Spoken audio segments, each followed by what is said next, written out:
All right, let's take a trip back in time. We're going to the era of pop punk, flip phones, and baggy jeans to break down the secret language of early 2000s music videos and figure out how they told these incredible stories, often without saying a single word.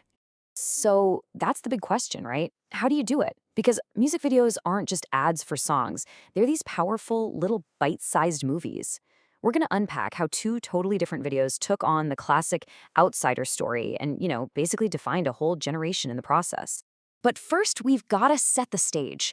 So let's wind the clock back to the dawn of the new millennium. This was a time when pop punk anthems were everywhere and music television was absolute king. So, picture this. The early 2000s saw this massive pop-punk explosion. And if you wanted to see your favorite band's new video, you were glued to MTV's Total Request Live, TRL. Now, this whole culture was running parallel to the golden age of the teen movie. So stories about being young, about fitting in, or, not fitting in, they were just everywhere. And that brings us to our first case study. This one is the perfect example of a rebellious, anti-establishment anthem that really became the soundtrack for a generation of outsiders, Avril Lavigne's Sk8er Boy. So the key question we have to ask is this. How does the media language, all the technical stuff like camera work, the editing, the sound, how does all that actually build the rebellious feeling of this video? Well, all these little choices, they work together to create this feeling of pure chaotic energy. The camera is all shaky and handheld, which puts you right in the middle of the mosh pit. The editing is full of these super fast cuts, all timed perfectly to the beat of the song. And the sound? It's so clever. It blends the actual music track with the noise of the cheering crowd, which totally blurs the line between the performance and what feels like reality. A huge part of this is something called mise en scène. It's a French term, but all it really means is everything you see in the frame. Think of it as the world-building toolkit. And for Sk8er Boy, that world is all about urban rebellion. You've got graffiti, skate parks, streetwear. Every single visual is designed to just scream authenticity. And building that world was absolutely crucial for Avril's star image. She was presented as the authentic outsider. She completely rejected that polished, super feminine look that other pop stars had at the time. But here's the thing, this wasn't an accident. Nope.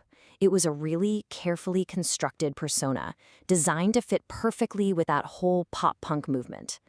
And this connects directly to something called star theory, from a writer named Richard Dyer. He argued that a star, as we know it, is a construct. It's a product that's been built for an audience to consume. So Avril's famous necktie and skater cheek look, that wasn't just a fashion choice. It was a powerful symbol that defined her as the real alternative to mainstream pop. Okay, so that's the rebel. Now let's switch gears and look at a completely different kind of outsider story. Our second case study isn't about rebellion. It's about the lovable nerd, Wheatus's teenage dirtbag. And we're asking the exact same question here. How do the technical choices in this video build its meaning? But as you're about to see, the toolbox they used is totally different. This one borrows heavily from the world of 2000s teen comedies.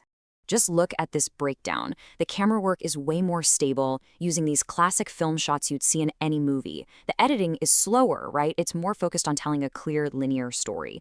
And the mise en scène is pure high school. We're talking lockers, classrooms, and of course, the ultimate teen movie setting, the prom. And it's all lit so brightly, giving it that really polished cinematic feel. And there's a very, very good reason it feels so much like a teen movie. The video is actually an official tie-in for the 2000 film Loser, and it even stars the movie's actors, Jason Biggs and Mina Savari. This is such a brilliant move because it uses our knowledge of teen movies to help us get the story almost instantly. And that story follows a very familiar path, doesn't it? It's your classic high school romance. You've got a clear conflict between the outsider nerd and the popular bully. It sets up this simple opposition, popular versus unpopular. And it all leads to the ultimate wish fulfillment ending. The nerd gets the girl. So we have two videos, both about being an outsider, but telling their stories in wildly different ways. Now, for the really fun part, let's put them head to head and see exactly how their media language stacks up. This table just lays it all out so clearly. Where Sk8er Boy uses a chaotic, handheld camera, Teenage Dirtbag uses these smooth, steady, film-style shots. Where Sk8er Boy has fast, energetic editing that feels like a concert, Teenage Dirtbag is slower, more focused on the story. The entire tone just shifts from raw and rebellious to something more romantic and kind of funny.